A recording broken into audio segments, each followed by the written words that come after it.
Assalamualaikum warahmatullahi wabarakatuh. Nama saya Ilham Rofi Al-Wasid. Saya dari kelas PGMI C18. Saya akan mempresentasikan tentang penilaian akhir semester saya, pengembangan kurikulum yang diampu oleh Pak Wiku Haji Sugiri. Yang pertama yaitu jelaskan secara singkat sejarah perkembangan kurikulum dan ciri khasnya mulai dari rencana pembelajaran hingga kurikulum nasional yang saat ini tengah diterapkan. Jadi kurikulum ini diciptakan pada tahun 1947 seusai kemerdekaan Indonesia yang berlangsung pada tanggal 17 Agustus 1945. Lalu diterbitkanlah kurikulum ini pada tahun 1947 yang disebut dengan Rencana Pembelajaran 1947. Jadi kurikulum pada tahun 1947 ini merupakan lanjutan tapi sistem pendidikan lanjutan yang sebelumnya digunakan semasa penjajahan Belanda atau disebut juga dengan Leerplan. Leerplan ini artinya rencana pelajaran.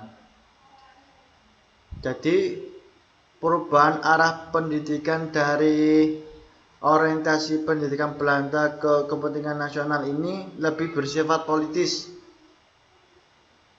Dan saat itu pula mulai ditetapkan asas pendidikan yang ditetapkan Pancasila. Jadi kurikulum ini memiliki tujuan yang mungkin akan berfokus pada pendidikan pikiran dan pendidikan karakter sebagai warga negara Indonesia. Namun, kurikulum 1947 ini tidak langsung diterapkan karena pada kurikulum ini masih ada yang perlu disesuaikan karena harus dilihat dulu atau diperiksa agar bisa terjamin kepastiannya untuk bisa diterapkan di Indonesia. Jadi mulai diterapkannya ke sekolah-sekolah di Indonesia itu pada tanggal 1950.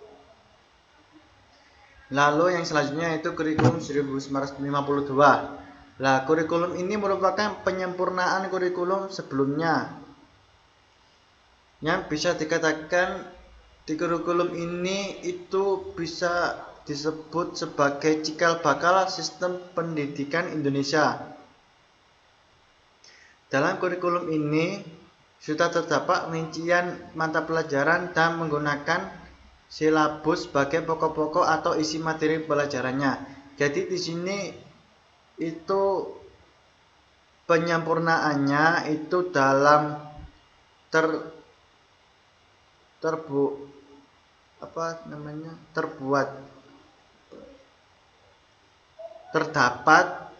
terdapat rincian mata pelajaran dari masing-masing kelas dan sudah menggunakan silabus untuk rancangan pelajarannya.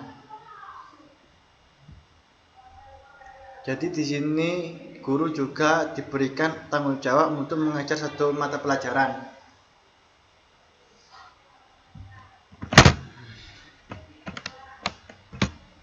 Jadi pada kurikulum ini itu juga ada satu hal yang mendasar dari kurikulum sebelumnya, yaitu gurunya itu hanya bisa mengajar satu mata pelajaran.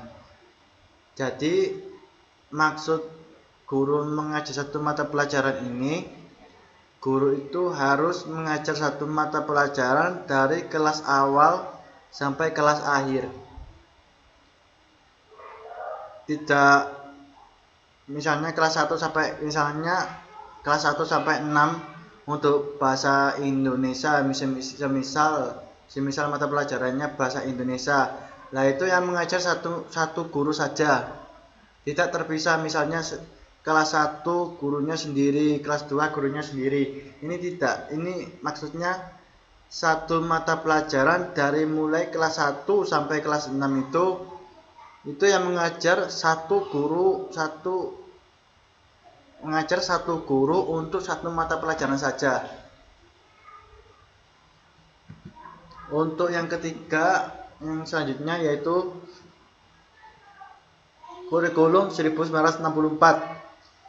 Jadi kurikulum ini merupakan penyempurnaan lagi dari kurikulum sebelumnya. Jadi pada kurikulum ini mulai diterapkan program Pancawardhana yang juga sebagai pembekalan jenjang sekolah dasar. Jadi pada program Pancawardhana ini mata pelajarannya itu diklasifikasikan menjadi 5 kelompok atau 5 bidang studi. Yaitu yang pertama itu moral, kedua itu kecerdasan, yang ketiga itu emosional atau artistik, yang keempat itu keprigelan, itu keterampilan dan jasmani. Untuk yang selanjutnya yaitu kurikulum 1968. Kurikulum ini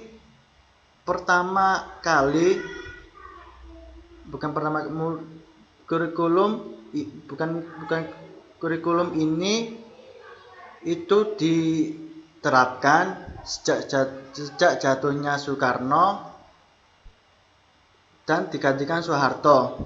Lalu mulailah kurikulum ini diciptakan. Jadi kurikulum ini bersifat politis dan menggantikan rencana pendidikan 1964 yang dicitrakan sebagai produk Orde Lama. Jadi pada kurikulum ini terjadi perubahan dari program Pancawardhana dalam perubahan atau mungkin penambahan dari program Pancawardhana, yaitu tambah dengan pembinaan jiwa Pancasila. Nah, fungsi penambahan pembinaan jiwa Pancasila ini agar siswa dapat membentuk manusia Pancasila sejati untuk masa sekarang maupun masa depan nanti. Lalu siswa bisa menjadi kuat secara jasmani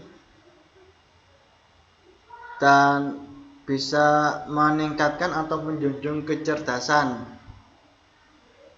lalu keterampilan moral, budi pekerti dan beragama. Lalu yang selanjutnya yaitu kurikulum 1984. Jadi kurikulum ini mengusung pendekatan proses keahlian. Jadi pada kurikulum ini mulai ada program pendekatan agar siswa bisa lebih mudah untuk mungkin memecahkan masalah.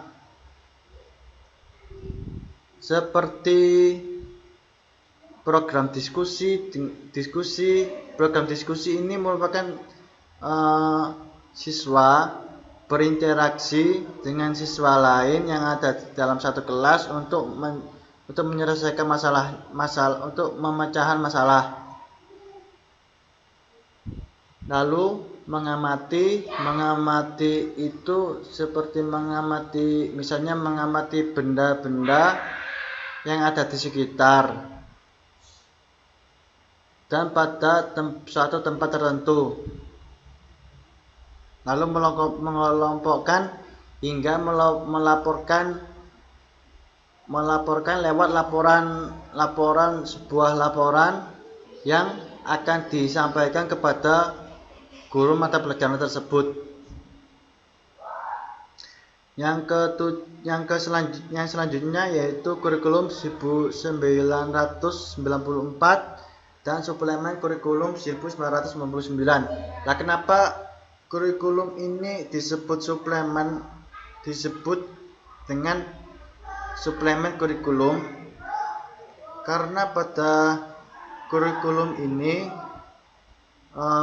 mulai memperbarui kurikulumnya, atau lebih tepatnya revisi terhadap kurikulum yang selanjutnya, dan dinilai tidak memiliki dasar perbedaan yang prinsipal.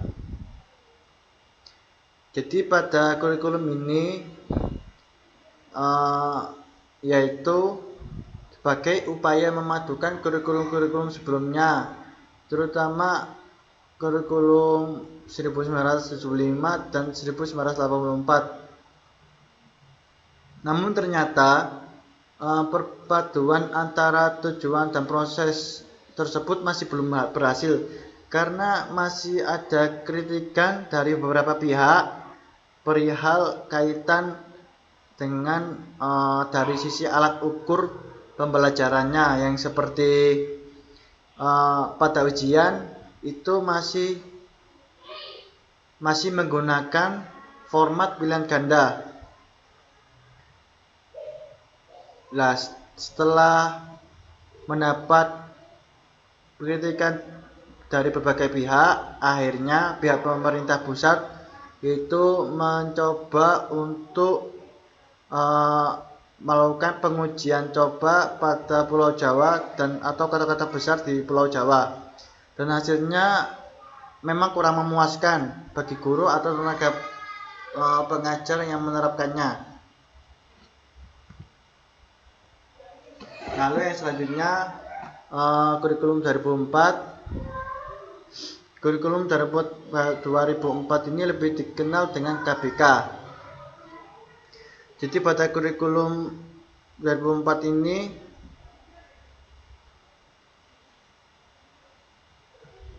juga mendapat kritikan dari beberapa pihak perihal format pilihan ganda, dan akhirnya digantikan oleh kurikulum 2006. Kurikulum 2006 ini merupakan penyempurnaan dari kekurangan-kekurangan yang ada di kurikulum sebelumnya. Jadi dari segi isi dan proses pencapaian target kompetensi siswa dan teknik evaluasi pelajaran tidak banyak yang berubah dengan KBK. Cuma perbedaan yang cukup signifikan itu ada di penetapan standar kompetensi dan kompetensi dasar. Pada kurikulum sebelumnya, yang menentukan standar kompetensi dan kompetensi dasarnya kan pemerintah pusat. Sekarang guru membebaskan untuk melakukan pembuatan dalam membuat standar kompetensi, terus kompetensi dasar, silabus, dan lain-lain yang berhubungan dengan sistem pendidikan di mata pelajaran tersebut. Karena memang kalau menurut saya pribadi, chemistry guru itu lebih kuat terhadap siswa, karena yang mengajar langsung atau mendidik siswa itu gurunya itu sendiri. Jadi kemungkinan besar gurunya bisa memberikan suatu sistem pembelajaran yang menyesuaikan dengan siswa-siswa yang mengikuti mata pelajaran tersebut. Lalu yang ke-9, yang selanjutnya yaitu kurikulum 2006. Mungkin kurikulum 2006 ini yang selanjutnya yaitu kurikulum 2013, maaf. Untuk kurikulum 2013 ini mungkin merupakan pengganti kurikulum KTSP. Mengapa kurikulum 2013 merupakan pengganti kurikulum KTSP? Karena di dalam kurikulum 2013 ini materinya itu lebih dirapikan dan materinya ditambahkan. Untuk materi yang dirampingkan itu maksudnya adalah seperti dulu kan pada sistem KTSP kita mungkin sudah mengenal lebih baik kalau untuk mata pelajaran misalnya bahasa Indonesia, matematika, bahasa Inggris seperti mata pelajaran umum itu terpisah atau tidak atau sendiri-sendiri. Nah, sekarang dari mata pelajaran umum tersebut itu disatukan, dirampingkan, itu maksudnya disatukan menjadi satu, menjadi tema 1, tema 2, tema 3, dan tema 4. Jadi setiap masing-masing tema itu terdapat mata pelajaran umum. Jadi mata pelajaran umum tersebut dijadikan satu menjadi tema.